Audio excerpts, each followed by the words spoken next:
promoting the arts is one of the main pillars of the Liberty Foundation that helps vulnerable communities in the island.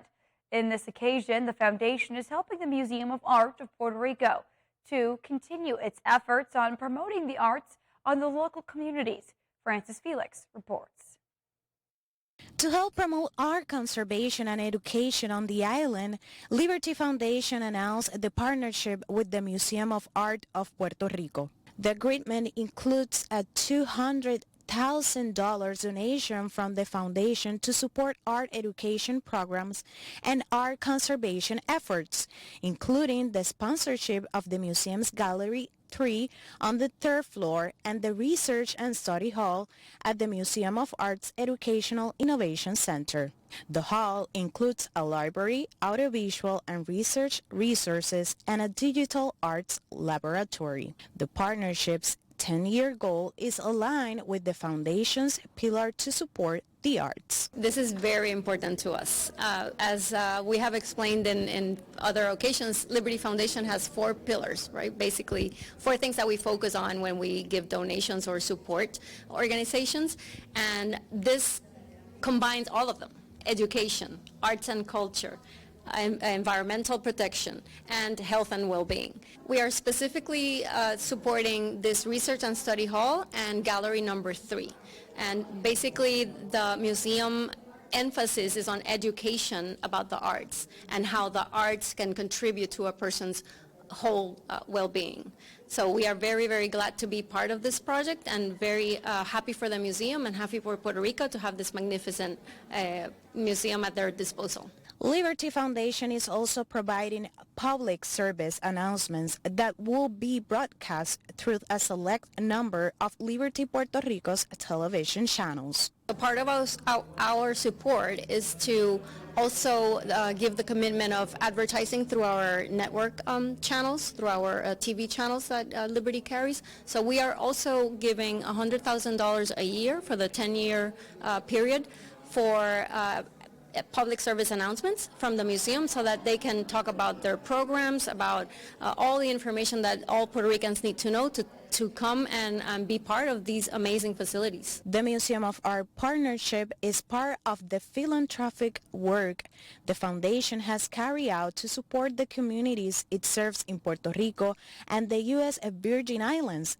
Last year, Liberty Puerto Rico made a special $1 million donation through Liberty Foundation to invest in high-impact initiatives that contribute to the socioeconomic development of Puerto Rico and the United States Virgin Islands. From San Juan, Puerto Rico, Francis Felix.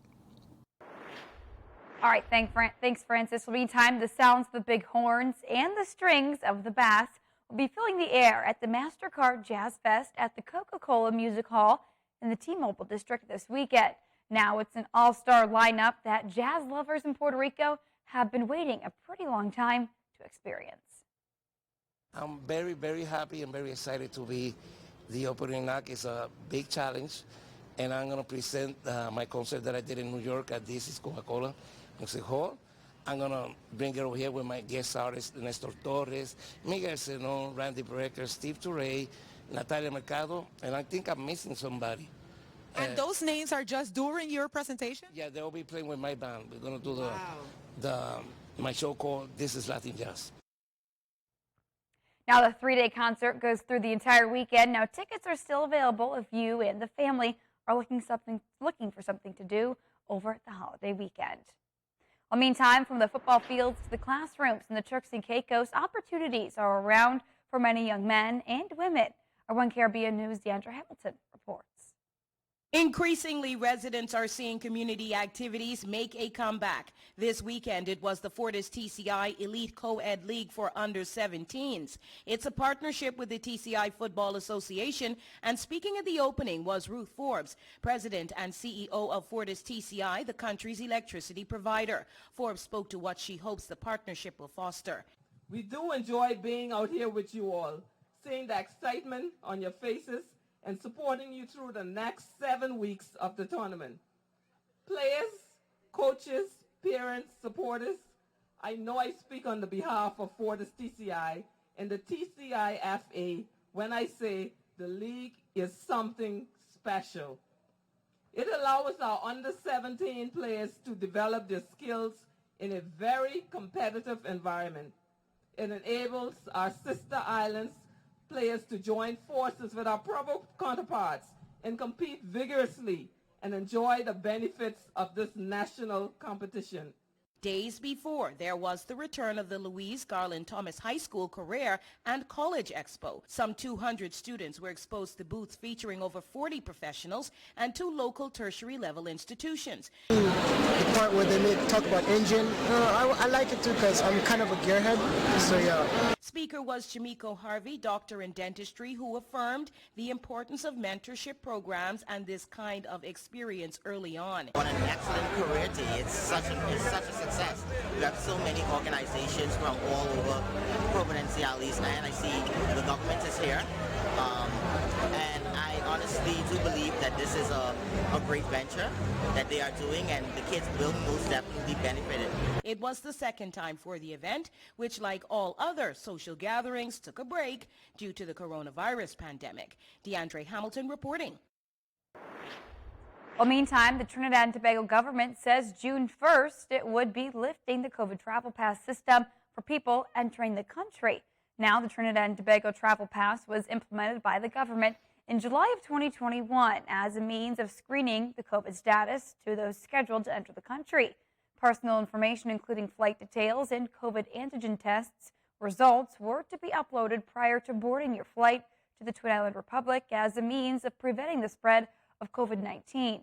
The health minister, speaking at a media conference on Wednesday, said COVID cases have been at a plateau at about 200 cases per day, and based on international, regional, and local data, there has been a weakening of the acute phase of the virus. He explained that while people are no longer required to provide proof of your vaccine status, documentation of their COVID-19 status does remain. As of Wednesday, June 1st, 2022, I am authorized by the Honorable Prime Minister to tell the country, especially those who travel, that the TT Travel Pass system will be discontinued as of next Wednesday, 2022. Unvaxxed nationals and non-nationals can enter Trinidad and Tobago, so you don't have to prove your vaccination status. However, you do have to provide either a negative PCR or antigen test 48 hours prior to entry.